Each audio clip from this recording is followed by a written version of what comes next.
Hey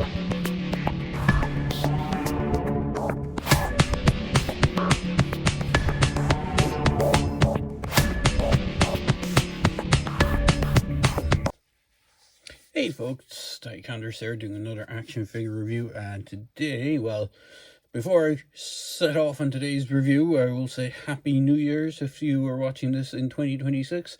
I'm recording this on the 31st of December, so it is New Year's Eve here, and hopefully it'll either be New Year's Day when you watch this, or it'll be still New Year's Eve, and if so, have a Happy New Year's for 2025, looking forward into 2026. Today I am reviewing a figure I've had for a while, but the only reason I haven't really reviewed it is because I was trying to locate another figure so I can do a comparison with. And if you're looking at and watching your screen, you know exactly what this figure is, or you may not know exactly what this figure is, but what this is the Imperial Guard, or the Astra Militarum Commissar figure from the Mcfarlane Toys line, or Mcfarlane's Warhammer 40,000 line. Now, unfortunately, I do not have a box for this. I picked this up secondhand. It was already loose. It is missing two parts when I got it. One isn't a huge thing that it's missing. It comes with one of these bases, except obviously it doesn't say Fallout on it. It says Warhammer 40,000. But it's the exact same black bases that you get with most Mcfarlane figures these days. And then the other accessories it's missing is an extra hand. I believe it should have a punching fist, or he should have a punching fist hand. He only comes with one extra hand. I can't remember if it's a punching fist or another grasp hand. He has a grasp hand for the chainsword in the right hand, and then a trigger finger hand on the left. He doesn't, as far as I'm aware, looking at the images online, I can only see that he was supposed to come with another hand, which I believe is supposed to be a punching hand. So I think it is for the right. So if you don't want them holding the chainsword all the time, just have him holding the bolt pistol, you have him holding that, or it's for the left. And if you just want them holding the chainsword without the bolt pistol, it's for the option of having one or the other. I'm not sure which one it is, but he is quite an interesting figure, and it's one of the reasons why I waited so long to get into reviewing him. So I'm going to take these accessories out for the time being, but you can see his hand. His right hand is not trigger finger designed. He has a kind of pointing Commissar stern hand, but it also doubles as the trigger hand for the bolt pistol. He has this faux leather material all over him as a jacket, which is the kind of traditional garb of the Astra Militarum Commissars. If you're not familiar with it, they go into battle wearing basically what look like the old, and I know this is probably going to sound bad, but it looks like the old kind of Gestapo look from the World War II, with the kind of trench coat, long leather trench coat kind of type look. It is a kind of iconic look for these characters. Not saying that the Gestapo one is an iconic look, I'm just saying that the Commissars wearing these jackets is an iconic look. Most of the time they have like either a gold or red beading, depending on how you paint the miniature, really. And some of them have, on the older ones, it had those kind of shoulder tassel looking things, which I can't remember the name of them, instead of like armor plating. But they're supposed to be wearing carapace armor. At least in the older ones, they used to be wearing carapace armor, which I believe this is supposed to represent this kind of armor plating. It is interesting to note he is a bit of a parts share. So from the first Imperial Guardsman, which is the veteran guardsman from the, what's the game called, Dark Tide, from the Dark Tide sets that they released, which I still think it is a goddamn crying shame that they never released the artist proof version of this guy. Had a human face. It didn't have the gas mask rebreather, and he came with the las gun, which is something people like. This guy's kitted out as a sergeant, which I said in the review for this guy, I believe so many years, well, a year and a half ago now. I think I reviewed this guy whenever he came out, but he's having trouble standing for some reason. Let's see if we can get him to stand. Come on, stand, you. Ugh. He's probably being a bit top heavy with his There we go. So what is annoying is they did a version of him without the mask on, and if you're familiar with the game system and the Imperial Guard, you'll know that most Imperial Guardsmen, the basic standard bog standard trooper Imperial Guards, don't wear gas masks all the time. They have, unless you're in the Krieg or Steel Legion, but the standard Cadians, which is what this is kind of modeled after. The armor for this is modeled after the Cadian armor. Do not wear the rebreathers all the time and have, like, you know, trooper faces, which is kind of annoying why they did the trooper face as an artist proof, which means you have to paint one up. It would have been so cool. And I know I'm getting off track here, but the way this is constructed, this face plate, at least on the artist proof one, I believe, I'm not sure if it's the same on this, but this face is the actual face plate. They could have done a system where you got optional face plates with just the face on it, and you just plugged it onto where the helmet is, so to give you a couple of different options and different skin tones for your characters. It would have been so cool. And then they could have army build, and people would bought the hell out of them. But for some reason, they seem to be very shortcoming on how they do Imperial Guard, because one of the other guardsmen that they have done, and I believe he came out the same wave as this guy, but I never picked him up at the same time, is this the Kazarkin, which is another Cadian, I believe, designed unit, based on the Cadian look, with the more traditional kind of beige clothing and the green, and again gas mask. But these guys do wear the gas masks all the time in the miniatures. Most of them, if not all of them, except for probably the sergeant, I think, has the rebreather mask on, because they're supposed to be a bit more heavy armored. They're like a specialist version of these. They're like where these guys are the bog standard, these guys are like the SAS or the, you know, the Marines kind of thing. But that's getting distracting from the point, because this review is all about this guy. And the reason I brought in Mr. Guardsman here is, you can see there is leg share going on. So the lower legs, and I don't know if it's the under the suit, because it's very hard to see what's under the suit without breaking this off to get it at it. But I do believe it does have a lot of this bodywork underneath, and it has different leg coverings for the boots. It obviously has this kind of full leather boot, as opposed to the armored boot that the actual guardsman has. And again, I can't see what's under the arm part because of this thing that's on it.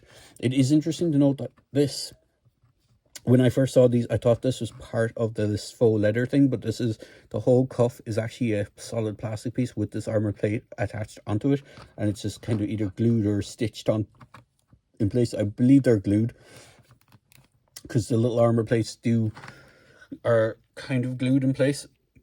One of the other crossovers, which is interesting to note, is the chainsword, the weaponry. So if you have the chainsword from the veteran guardsman from the Dark Tide, you have the exact same chainsword that is with the Commissar.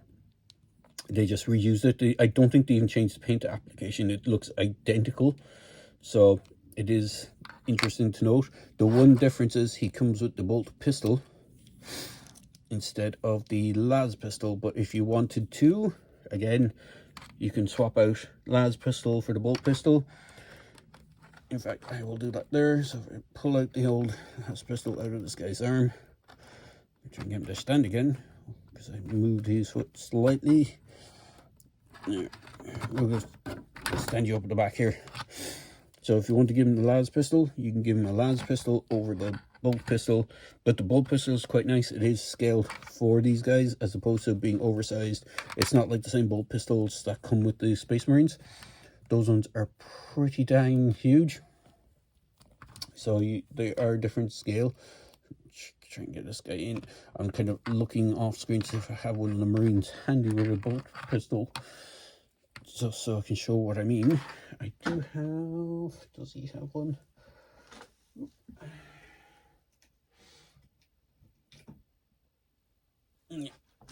There's the kind of Marine bolt pistol. You can see the handle's quite big on this. It could work. It's a little bit bigger. It looks more like the heavy bolt pistol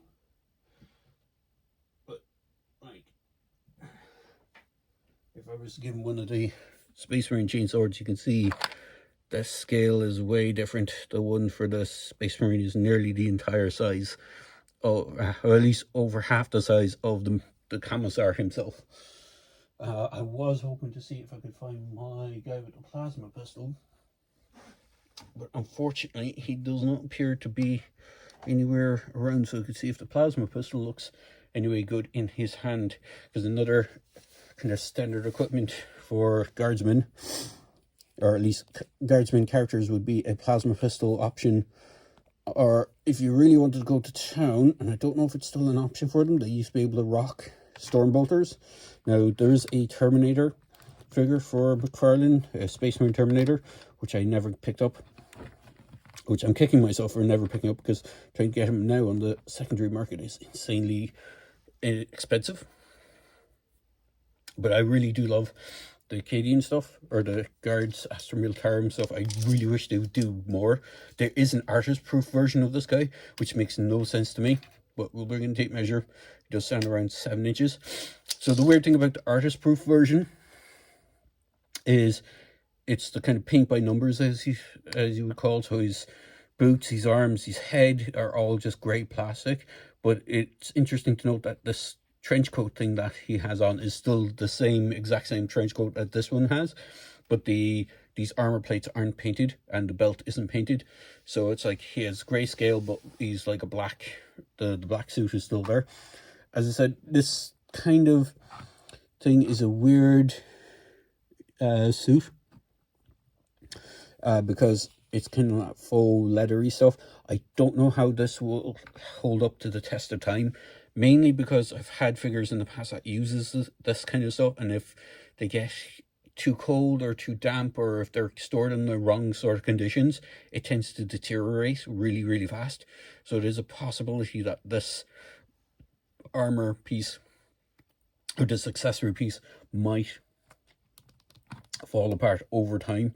I've had figures from Star Wars, like the Hasbro Star Wars 12-inch figure of Zuckuss use something similar to this, and one of the Hot Toys Predators figures, the Falconer, my Falconer version, has this thing and it's starting to come apart on him. It has this kind of fakey leathery look stuff, and it's just falling apart, which is really, really annoying. But the cool thing about this guy is, I'm going to move this out of the way, because if you're, again, oops, as I drop stuff, if you're a big fan of Imperial Guard, or as they're now known, Astra Militarum, we'll keep going with the Roman terminology, and if you have some of the orcs, again, another travesty that Mcfarlane has not done. They have not given us a basic orc boy of any description. They did, however, give us orcs. One of these chunky lads, which is the mega armored mega fig orc. I picked up a couple of these. This is the one with the double buzzsaws, but you can, if you wanted to, have a classic confrontation, which is kind of classic in regards to guardsmen, of a Commissar versus a orc in mega armor, staring down the barrel of a bolt pistol as he uses his buzzsaws to try and hack this guy into parts. So you can do kind of, if you want to do some interesting diorama-y stuff, you can have him kind of parrying the blow of the buzzsaws, that kind of thing. I know I'm doing it terribly on screen, but you kind of get the general gist. If I move the orc's head, you can kind of get him to look like the guy is about to be sliced and diced by this giant orc. So it is a kind of classic look. If you have the basis for them, or if you really wanted to, you could probably, if you want to do a custom figure diorama on a larger scale, you could probably glue joints into place and have him in a more dynamic position where he's like taking on the orc. Or if you want something more fun, and I know this is going to be terrible, you can have him standing atop of a defeated orc and telling his guardsmen to basically continue on with the fight. I know you can't really see him there. If I pull back out, maybe you should be able to see him. So you can have him doing like stuff like that. So it is a pretty cool figure. As I said, I picked this guy up secondhand from Uncanny Collectibles. He should be available in a lot of places. Now, he's a bit of an older figure, so he's not one of the current raids, but he was like one of the most, at the time of this recording, he was like within the last 2-3 recent waves of figures. They've been very slow pumping out the 40k stuff, which is really annoying to me. And it's one of the reasons why I missed out on a bit of stuff, because a bunch of stuff would get released together and I didn't have funds at the time, and then it would dry up, and then there'd be nothing for a while, and then the stuff that did come out would skyrocket in prices because it was harder to get and harder to track down. Hence why the Terminators are like ridiculously slightly overpriced now. But yeah, I mean, I was lucky. I found a couple of these guys with really dinged up boxes in a store up in Dublin, and they were selling them off for like a tenner a piece. So I picked up a bunch of the orcs, which is really, really cool, because I think there were about 40 to 50 quid new. This guy, I think, is around the 20-25 mark new, thereabouts. It's kind of hit and miss with the 40k stuff, because a lot of it seems to be going up in prices, so it's kind of hard to keep tabs on what price things are, because in the newer ones they're a bit more expensive, but you get more than what you would in the originals figures, if that makes any sense. The original figures just had 2 weapon accessories, whereas the newer ones, like the newer Space Marines, have at least an extra hand or an extra replaceable hand, and then some of them have a power fist or a different weapon options, which is why I really wish Mcfarlane would go back and revisit the Guardsmen and do like a special version edition where you have like extra faceplates, extra weapons, and then extra hands for holding those weapons. It would be really, really, really cool. So that's my 2 cents. As again, recording this on New Year's Eve, so if you're watching this after New Year's, I hope you had a great New Year's Eve. Or if you're bothered to watch this during New Year's, you'll be out celebrating and whatnot. So hopefully you had a good New Year's and have a good 2026. And I'll just throw in the old back with the other Imperial Guard or Astra Militarum for the size comparisons. They look really cool together. I do have the Algren as well. He's knocking around somewhere, but I don't have one to hand. But it is a shame that they only did 1 Guardsman. It is annoying. I know I'm kind of harking on about it, but it is really annoying that, and I'm sure other people would agree with me that it's kind of annoying that they didn't go to town on the Guardsmen. I mean, the Imperial Guards are like the foot soldiers of the basic, Imperial Guard, basically, or the basic Astra Militarum. They're the like basic civilians compared to Space Marines, who are like the genetically enhanced guys. These are like the foot soldiers you'd see everywhere. So it is annoying that they didn't kind of go to town making a whole bunch of them, or various options. I would love, and I know I'm just putting it out there, I'd love to see them do a Praetorian helmet version where they replace just the head and do the Praetorian colors, have the red armor, or sorry, cream armor with a red undersuit and the blue pants with the red stripe. They basically, the Praetorian Guard are the guys that look like the guys from Zulu, the film Zulu, if you're familiar with the British troops from Zulu, with the kind of, almost dressed for battle dress, as opposed to, it's like a marine dress they're wearing more than actual combat stuff. But it's such an iconic look, and they did way back in the day, they did a limited edition set of Imperial Guardsmen based on that look, and they looked really fantastic, even though it was based on an older sculpt based on characters called the Meridian Iron Guard, which have that kind of, those tassel things that are on the shoulders I was trying to describe for this guy. But yeah, anyway, that's beside the point. I'm waffling on again. I hope you enjoyed this video. I hope you stuck around to the end, and as always, please feel free to like, comment, and subscribe to my channel, and I hope you have a great day and a great 2026. Cheers, guys.